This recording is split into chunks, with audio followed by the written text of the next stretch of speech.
On today's History of Politics, we're going to talk about an obscure amendment that actually later on got changed and overturned by law.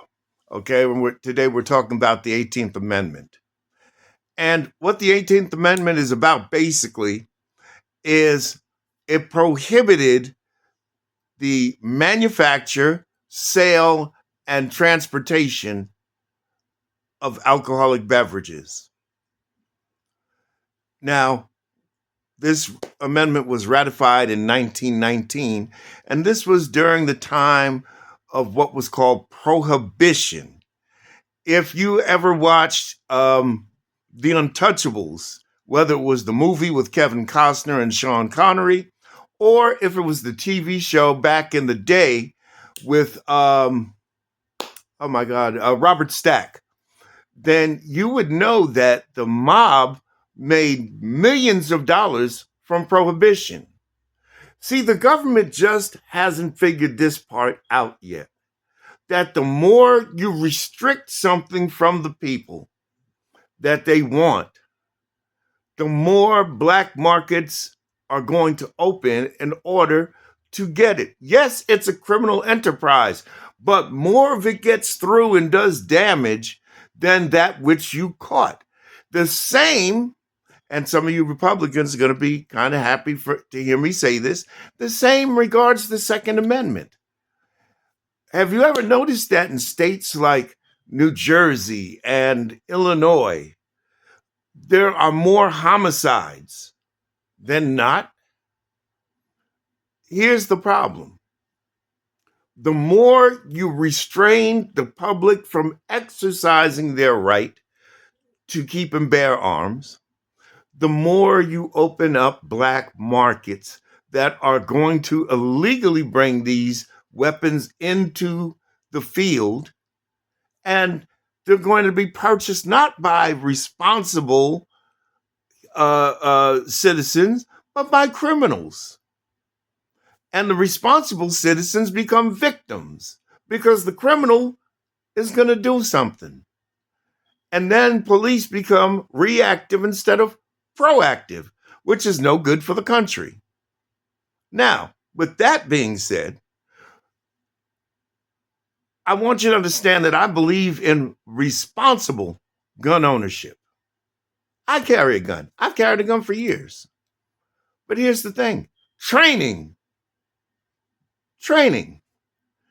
What good is having a gun if you don't know how to use it? Even worse, I've seen people that actually had guns and had their own gun taken from them, and they got shot with their own weapon. Or how about this? I carry $2 million worth of insurance. It costs me $25 a month. $2 million of insurance. That way I'm protected because I no longer have immunity. Okay? Plausible immunity to be exact. I no longer have that. I don't have qualified immunity anymore. So if by chance I get into a firefight, God forbid, and somebody peripherally gets hurt and they sue me, I'm covered. If I shoot and injure somebody in self-defense and they turn around and sue me, or their family turns around and sues me, I'm covered because I have insurance. You have insurance on your car, have insurance on your gun. That's responsible gun ownership. That's what I'm for. I think every citizen should be afforded that right, especially now because the world is downright crazy. And you've got a lot of criminals out there that are straw buying weapons, bringing them into communities to do criminal acts. And it's either you're going to be a victim or you fight back. With that being said, that's the lesson of prohibition. And it's also the lesson of marijuana. Because, again, organized crime made millions of dollars importing marijuana into this country. They did. Come on. I mean, I'm almost 63.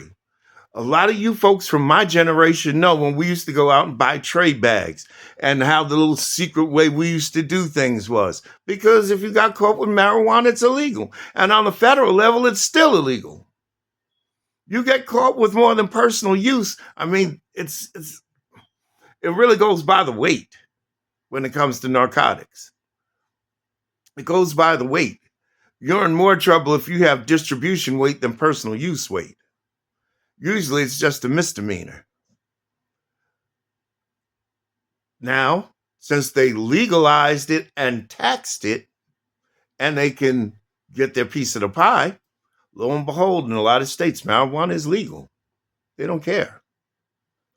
And that's exactly what happened during Prohibition. The government started to tax alcohol. That's why you have liquor stores today, and you can walk into your liquor store and buy whatever your money can afford, and it's perfectly, perfectly legal. Only the consequences are illegal in terms of if you go out and drive a motor vehicle, or if you do harm to somebody, if you beat up your wife under the influence, then you've got consequences. But the alcohol itself is taxed. You can get it. The marijuana is taxed, and you can get it. Legal to have it. And not all the states, but a lot of them. And eventually, especially with the Bruin decision handed down by the Supreme Court in 2022 against New York State, firearms will be eventually legalized. And I think it is actually a good step. I really do. But I think there should be caveats. I think that you should show a certificate of basic training showing that you know how to safely handle a firearm at the time of purchase. And I do believe that you should carry insurance. If you're going to carry it and take people's lives into your own hand, yeah, carry insurance. Same as your car. The 18th Amendment abolished alcohol. They tried to make a dry society. And what happened in turn? You started to have speakeasies. You had bootleggers. You had moonshiners. There was a movie with Burt Reynolds years ago called White Lightning. You might remember that one. It was a criminal enterprise. If you got caught, you could go to state prison. If you were carrying weight, you got a case of liquor, especially if it was bootleg liquor, you were in trouble. You're going to jail. That's how it went. But again, when the government figured out a way to tax it, which we just talked about yesterday in the 17th Amendment, Congress's right to lay taxes and collect taxes on incomes, when they found a way to tax liquor, just like drugs, and eventually, they already tax weapons, but when they find a new way to tax it, maybe it'll be under registration. You might have to register your gun like you do your car. That's what changes the tide, and then things become legal. And that's the 18th Amendment. On the next one, I'm pretty sure we're going to be doing the 19th Amendment. We're winding down the amendments right now. We're winding down the amendments. We're going to go into the articles after that. Article 1, Article 2, Article 3. Not U.S. Code, but the constitutional articles. We're about to go into those, so hang on tight for that. But we still got a few more amendments to go. In the meantime, like, subscribe, and I'll see you in the next one.